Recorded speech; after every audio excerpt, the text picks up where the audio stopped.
It's 9:47 p.m. You've rewritten a message 5 times. Draft 1 was a jab. You dropped the ball. Draft 2 was syrupy and fake. Your cursor hovers over send. You can say it straight and risk a blow-up, or say nothing and let the problem harden. You remember the last time you just told the truth? People shut down, dug in, and you spent 2 weeks repairing the fallout. Here's the hook. What if brutal honesty is actually the lazy option? Loud, quick, satisfying, and terrible at changing minds. What if there's a stricter rule for speech that makes hard truths land without humiliation and actually improves behavior? By the end of this episode, you'll have a 4-part filter you can run any tough message through in under 2 minutes. 1 framing sentence that reliably increases people's openness, and 1 simple experiment you can try today to prove it in real life.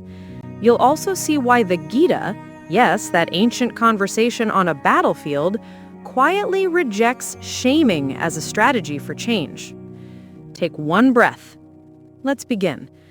And if you need a picture to settle the mind, imagine a candlelit study, a wooden desk, an open window with dusk pooling on stone, a quill paused over parchment. In the corner, a brass scale waits, patient as a monk. Warm gold, deep shadow. The kind of room where words are weighed before they're spoken. Here's what I discovered. We treat honesty like a hammer. We swing it when we're tired, scared, or fed up. It feels righteous for a moment, but righteous doesn't mean effective. What's fascinating is that the Bhagavad Gita doesn't just say, tell the truth. There's this idea tucked into a later chapter that truth-telling is a discipline, not a dump, a craft, not a catharsis. Speak in a way that can be received. That line changed how I write, how I confront, even how I apologize. In Chapter 17, the Gita defines what it calls the austerity of speech. Not austerity as punishment, but as steady self-discipline. Words count as disciplined only when they are all 4 of these at once: truthful, beneficial, pleasing, and non-agitating. And the speaker keeps up a habit of self-study. Here's what struck me. Accuracy alone doesn't qualify. Courage isn't the bar, craft is. And an early commentator, Shankara, doubles down. Those 4 qualities are joint conditions, not a menu. You don't get to pick 2 and call it virtue. Drop 1, and according to this standard, it's not the discipline of speech anymore. That's a tougher ethic than I'm just being honest. Let's unpack them in plain English with real stakes. Truthful means the facts are clean and checkable. No labels about character, no mind reading. Not, you're careless, but the release went out without the final review. When we strip away motives and stick to events, we lower the temperature and raise the clarity. Beneficial means you're aiming your words at a concrete good for the person or the work, not venting, not scoring points. So our clients aren't blindsided and the team isn't scrambling. Benefit is the North Star that keeps honesty from becoming a performance. Pleasing sounds suspicious, right? It doesn't mean sugary. It means respectful and hearable, the kind of tone you'd be willing to receive. The music of the words matters because our nervous systems decide whether to listen before the logic even arrives. Non-agitating is my favorite clarifier. It doesn't require avoiding discomfort. It forbids unnecessary threat. You can deliver a hard truth firmly without humiliation. Fewer daggers, more doors. And then the quiet 5th piece is steady self-study. Before you speak, look inward once. What's my motive? Am I trying to help or to score a point? Am I calm enough to be useful? If not, wait until you are. That pause alone can save a week of repair. What's fascinating is how subversive this is in practice. We've been sold radical candor, speaking your truth, even public call-outs, like honesty is a hammer we deserve to swing. But the Gita's bar is stricter and honestly friendlier to outcomes. Honesty is not a right to unload. It's a responsibility to be understood. There's another line that sharpens the point for anyone trying to change a culture. The text warns the wise not to shatter people's understanding or create discord in their minds, even when they're attached to unhelpful habits. Instead, act skillfully and align them through your own practice. Model, invite, guide, don't humiliate. Here's what struck me. It's an ancient critique of shaming as strategy. Does this softer tone actually work? Across fields, the same pattern shows up. When feedback pairs high standards with a clear statement of belief, I'm giving this because our standard is high and I believe you can meet it, people become more receptive and often improve their effort. When our language threatens someone's freedom, they resist, argue, and double down. And in autonomy-respecting style, think of guides who ask, listen, and collaborate. Beats advice dumping in changing behavior, even in brief encounters. So the reframe is simple and demanding. Design the message so it lands. True, beneficial, kind, calm. All four at once. Not because we're delicate flowers, but because we want truth to travel. If you like pictures, hold this one.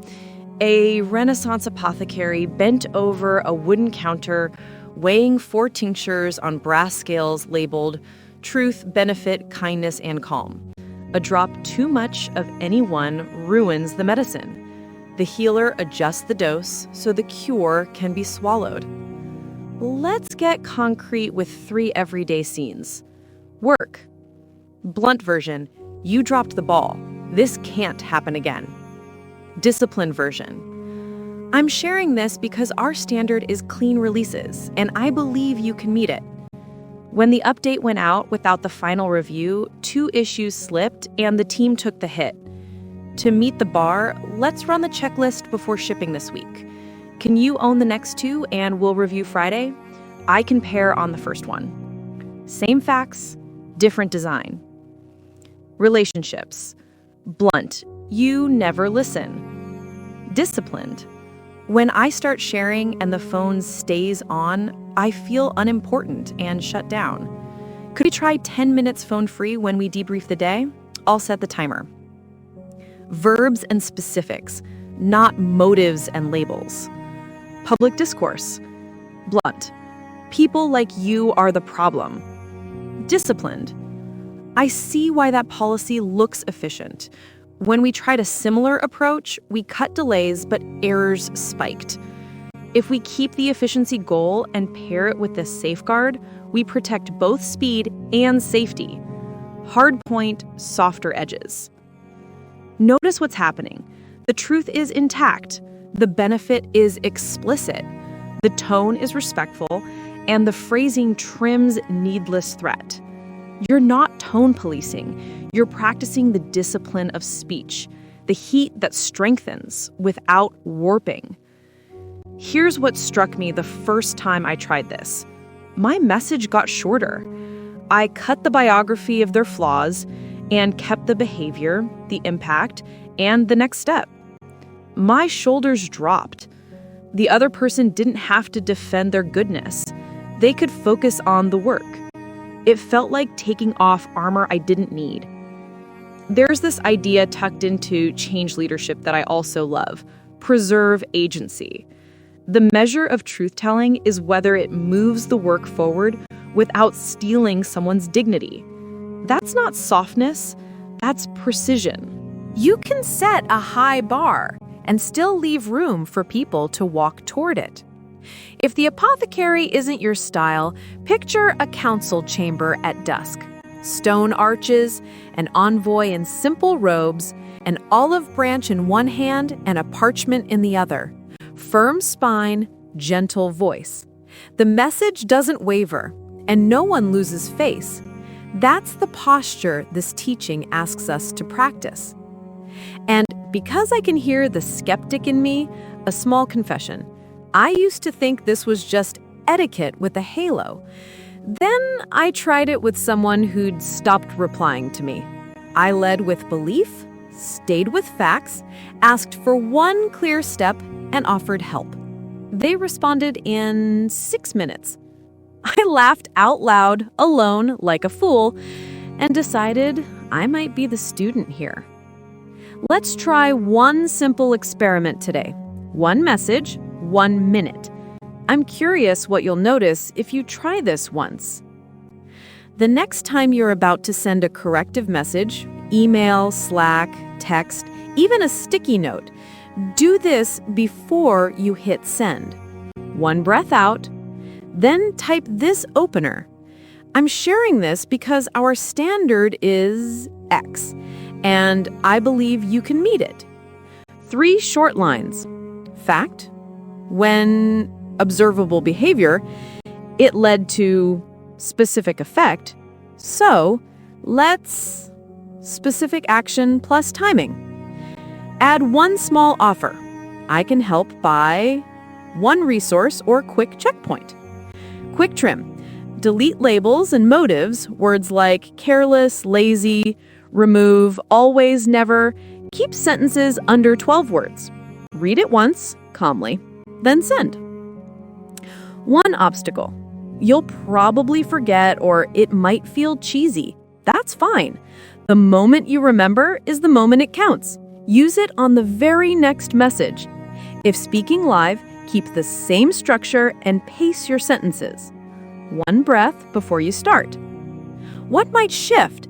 You might see a shorter, less defensive reply. You might get a clearer next step, or nothing may change on the surface. Either way, you learn where your words add heat and where they open a door. If it helps, jot 10 words after. Tone, reaction, next step. What shifted? Before we part, a brief stillness. Picture that candlelit steady again.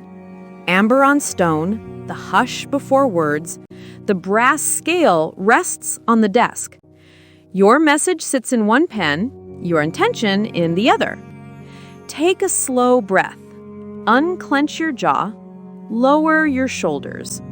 Think of one person you've been avoiding or one truth you've been tempted to hurl.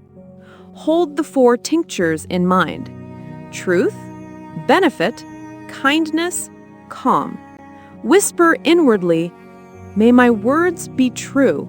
May they help. May they honor dignity. May they avoid needless harm. Now craft one sentence of fact, one request, and one offer of support. When you're ready, step into the corridor like that envoy, firm spine, gentle voice, and deliver it by tonight. Honesty isn't what you say, it's how you shape the truth so it can be received.